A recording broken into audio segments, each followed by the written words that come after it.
Hi, I'm Helene Cattet. Hi, I'm Bruno Forzani. We are the directors of Chambre Jaune. Sorry for our bad English, but we will do our best to be understandable. So, Chambre Jaune is the second short film that we have made together. It's a kind of sensory homage to the Giallo genre. We are both the producers of the film. It's a low-budget film that we have financed with our savings. It has cost us 1,000 euros. As in our previous and first film Catharsis, we have mixed photos and video. For Catharsis, we had chosen to shoot with color slides to have a real film aesthetic and to create convincing special effects with the still frames montage. For Chambre Jaune, there are some sequences done with photos, but without special effects. They are here to evoke pieces of memories which become clearer and clearer, and so the still frames montage becomes more fluid and it turns into video. We had to shoot in video too because sensuality is one of the main axes of the film. We needed video to get a clear and sensual movement. We have tried to evoke all the main clichés of Giallo in the film. For instance, this sequence mixes peeping Tom and anonymous phone call. We have chosen Sandrine, the actress, because she looks like the cliché of the Helene Mediterranean woman in Giallo, like Gabriella Giorgelli in Sette Orchidee Macchiate di Sangue, or Anna Pieroni in Tenebre.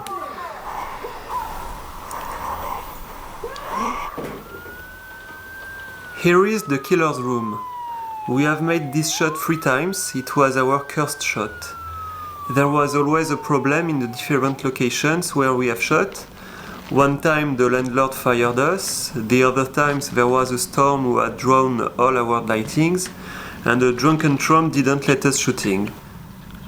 Finally, we shot 3 months later in the countryside far from Brussels.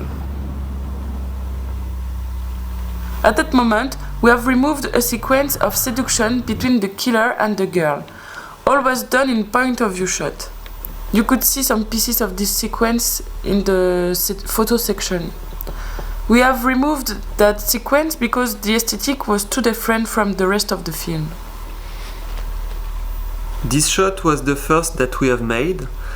I remember I was totally mad when I was looking at the combo and when I saw that black leather gloves who opened the razor. It's one of my favorite moments in Giallo movies, and it was an absolute pleasure to rebuild that kind of moment. It's a bit a fetishist way to make a movie, but we didn't want to make just a copy of Giallo style. We wanted to approach what we love in that genre in our way. At that time, we loved Christophe Gans' Silver Slime, which was a personal and sincere homage to Giallo. In a certain way, we can say that this film has urged us in making this project. Here, we wanted to make a profondo rosso shot with a camera movement who shows all the killer's little fetishes. And that was the most difficult shot. It was hard to make a nice movement on little objects with such a small camera. We made 30 takes before succeeding. So, to have a perfect Giallo killer, we have asked Jean-Michel to play it. He plays in all our shorts. In fact, we wanted an actor to play it because we wanted the killer to be very precise and detailed in his movement.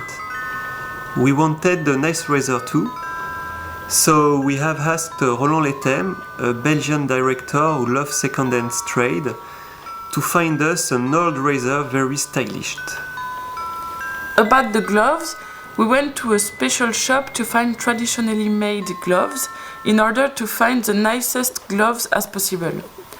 We have chosen women's gloves to keep the refined aspect of the killer and to make him asexual. We wanted long gloves to not see the killer's flesh. The leather is the raw material of the killer. His human aspect didn't interest us. We have put the emphasis on the leather because it characterizes his identity. To reinforce this point of view, we have used the leather sound in very, very close-up. So we wanted to pay homage to Giallo, not about his detective aspect, but more precisely about the relationship between the killer and the victim. The mix of fear and pleasure, attraction and repulsion, it's like a Giallo love story. About the red light, we had a very bad surprise. The red in digital video creates big pixels. It was horrible for us because the scenes were losing their sensuality with this Lego image. So Daniel, the editor and the special effects supervisor, has done a big work during several months to get a better image.